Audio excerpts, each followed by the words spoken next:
Good morning. Welcome back po muli sa JCT Moto at magandang araw sa inyong lahat.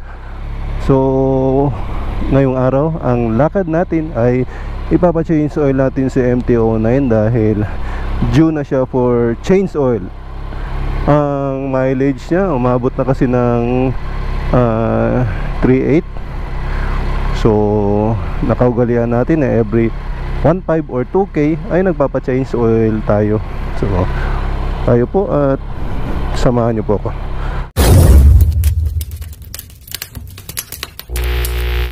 Dito lang tayo sa malapit sa amin magpa-change oil sa Moto Pit FI Master dahil kumpleto sila doon ng mga gamit, mga oil filter at iba pa. So, ayun po, nagki-cater sila ng small bikes to big bikes. So natira sa atin ngayon ng mga unit ay itong MT-09 at Aerox natin na 2023. Yung ibang unit natin ay sold na po. So abang-abang na po kayo sa mga post natin, mga upload natin. Kung may mga bago tayong mga motor na baka magustuhan ninyo ay mag-PM lang po kayo. So tara na po at ipa-change oil natin si MT-09. Welcome back po muli at palabas tayo ng subdivision. Magpapa-change oil tayo sa malapit lang dito dahil di hamak na mas mura sila compare sa dealership. Sa dealership ay as long as pareho lang yung sukat ng oil filter at viscosity ng oil na ipapalit natin ay pareho lang naman yan. Brand lang naman nagkaiba niyan. Sarap gamitin ni MT-09. Talagang gusto ko siya masubukan na ma-full system, kaya lang according kay buyer kukunin niya daw, kaya lang short pa siya ng budget ngayon. Pero we don't know kung matutuloy talaga siya o hindi. Kung hindi ay ipa-full system natin para mag-ingay naman konti si MT-09 at ma-feel natin ang kanyang tunay na power. Although kahit hindi siya naka full sys ay sobrang powerful niya. Hindi mo pwedeng biruin. So, hanap tayo ng oil filter at oil. Branded din naman oil, pero hindi yung Yamaha Lube na MT-09. Importante yung oil na ipapalit natin, ilalagay natin ay same lang ang viscosity. Sarap niya talaga takbuhin. Napapaisip every time gamit ko si MT-09, napapaisip ako kung ibebenta ko ba o hindi, for keep ko na ba forever.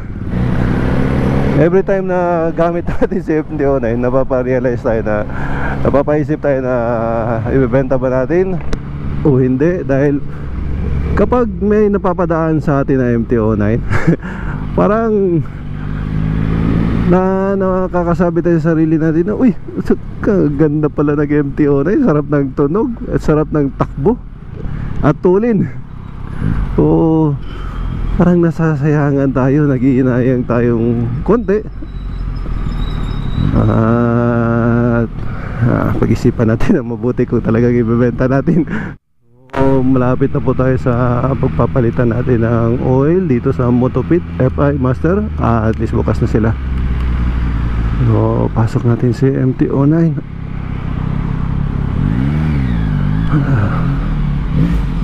At ayan po, saglit lang. Okay. So naubusan po ng oil filter yung suki nating tindahan na shop ng motor. Malakas kasi ang shop nila. At ayun, hanap na lang tayo ng oil filter ng MT-09 sa ibang shop, ibang malaking shop. Then balik lang tayo doon. Sa oil ay meron naman sila. Maganda kasi doon dahil malinis ang kanilang trabaho, kompleto sila ng gamit at mura lang ang kanilang labor. So at least di na tayo mahirapan pang mag-change oil. Pwede naman tayo lang mag-change oil, kaya lang nakalat pa tayo sa bahay. So sila na lang. At matraffic. Punta po tayo ng Cabagyo Street sa Super AA. Malaking tindahan, bentahan ng mga oil filter, mga parts sa mga sasakyan, motor, ay meron sila. So doon tayo bibili ng oil filter natin. Tumawag ako kanina at meron sila available. And then at the same time, nagpa-renew tayo ng Ford Ranger natin nakaraan, ay kunin na rin natin ang copy para isang bagsakan lang. Punta po tayo ng downtown, lulusob tayo sa matraffic. So tayo ng Matina dito sa kanan. Ay sexy talaga si MT-09. Pa-full system na lagay natin. Wawa naman, tahimik niya. Hindi tayo naririnig ng mga ibang sasakyan o motor o mga pedestrian. Pag darating tayo, mas delikado yun. Biglang may tatawid. So pag ganito mga motor, mas mainam na maingay. At least pag high speed tayo, malayo pa, ay dinig na dinig tayo. Matina na po tayo mga kaibigan. At sinabi ko sa inyo, napaka-traffic. Lulusob tayo sa traffic. Grabe, traffic talaga dito, nakakatakot. Ang sarap sana ang hataw-hatawin, kaya lang hindi pwede. Pwede naman tayo mag-overtake, kaya lang ayaw kong magugulat yung mga na-overtake ka natin. Mapapaaway tayo, mayayabangan sila. Kalma lang, tamang takbuhan lang, tamang overtake, distansya, walang gulatan. May sipon pa rin tayo. Dapat mga kaibigan, tularan natin si sir na sila mismo na enforcer ay hindi naglalabag sa pinapatupad na batas o ordinansa. Tulad nitong bicycle lane ay huwag naman nating pasukan dahil ilaanan natin yan sa mga siklista. Kaya lang sa likuran natin ay nasa bicycle lane lahat. Nasa downtown Davao City na po tayo, parteng Santa Ana. At yun nga, masyadong matraffic. Ang init. Ano? Santa Ana na po tayo mga kaibigan, saan may maraming bentahang durian dito. Chinatown ng Davao at Park Kalayawan, 38 Kalayawan. Yan po ay isa sa public park dito sa Davao. Maganda dito, kaya lang matraffic papunta na Super AA, you know, Super AA, bentahan ng mga motor parts, oil filter at iba pa. May truck pa, unahin natin ang truck, baka mapirat tayo.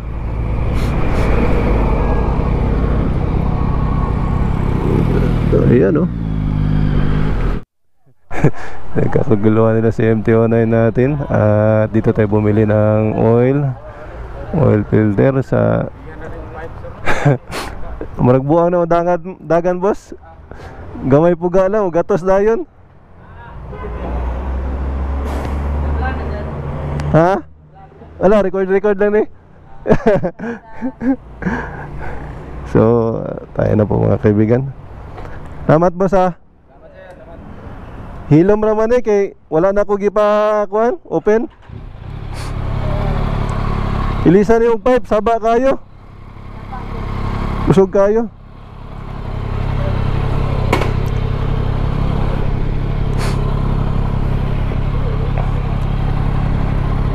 Okay.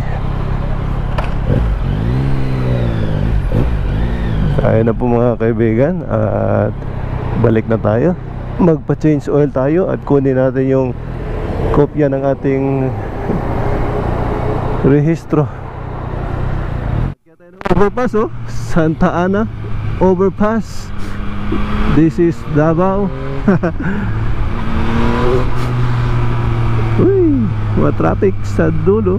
Sa unahan ay mga traffic. So, dahan tayo muli ng Magsaysay Park at Chinatown, Davao Chinatown. basta ganyan nagbi-blink-blink ay pwede tayo mag-proceed with caution. Yan po ang Davao Chinatown. Napakaraming bentahang durian dito. Napakasarap. Halos lahat ng klase, variety ng durian ay meron dito. Capital, durian capital. Mga taga Mindanao ay sanay na sanay kumain ng durian dahil napakasarap talaga ng durian. Mga Visayas, Luzon ay amoy pa lang umaayaw na sila. Pero promise, napakasarap ng durian.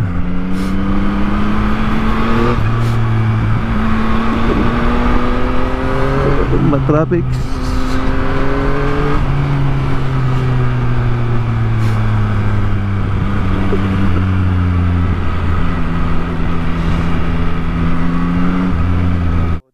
Na rin po natin ng ating rehistro na pinarenew natin yung ating Ford Ranger dito po sa may Trinity dahil may kilala tayo dito na mabilis ang ating transaction. So yun po, pa-change oil na po tayo at tayo na.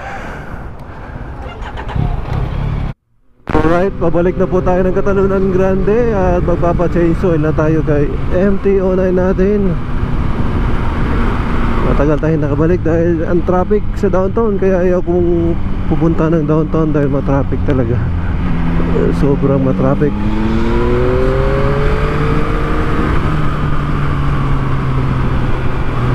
Banking lang konti, higa ng konti.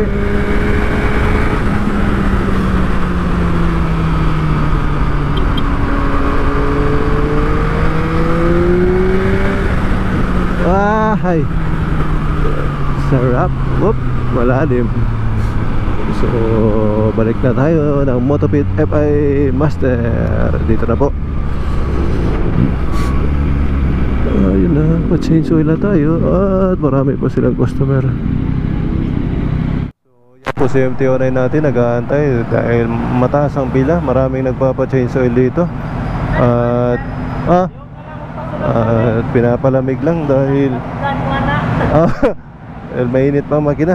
Kakabiyahin natin sa kanya eh. So ayun po, papasok na po natin si MT-09 para ma-change oil na. Bigat pa naman ito. Di na natin paanda rin para ay, di ko kaya.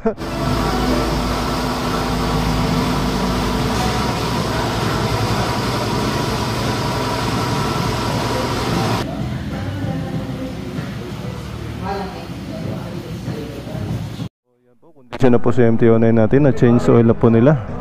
Apat na 800 ml, 3.2 liters at bagong oil filter.